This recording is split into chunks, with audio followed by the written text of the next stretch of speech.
ಈ ಕೆಳಗಿನ ಪ್ರಶ್ನೆಗಳಿಗೆ ಉತ್ತರಿಸಿ. 2 ಅಂಕದ ಪ್ರಶ್ನೆಗಳು. 39ನೇ ಪ್ರಶ್ನೆಯನ್ನ ಗಮನಿಸಿ.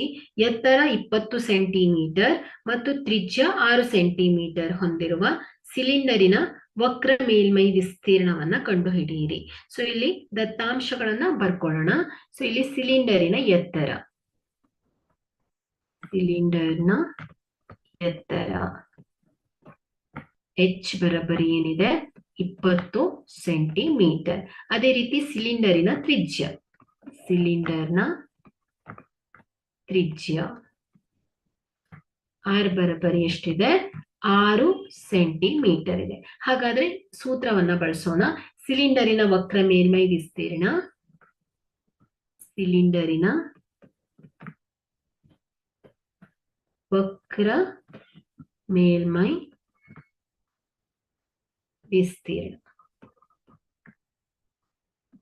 ಸಿಲಿಂಡರ್ನ ವಕ್ರ ಮೇಲ್ಮೈ ವಿಸ್ತೀರ್ಣ 2πr/h, 2πr/h. ಸೊ ಇದೇನಾಗುತ್ತೆ 2 ಗುಣಿಸು π ಗುಣಿಸು r. ಸೊ ಇಲ್ಲಿ r ಎಷ್ಟಿದೆ 6 ಸೆಂಟಿಮೀಟರ್ ಗುಣಿಸು h ಎಷ್ಟಿದೆ 20 ಸೆಂಟಿಮೀಟರ್. ಸೊ ಇದನ್ನ ಗುಣಿಸಿದಾಗ 6 2 12, 12 ಗುಣಿಸು 20 ಗುಣಿಸು π ಆಗತ್ತೆ.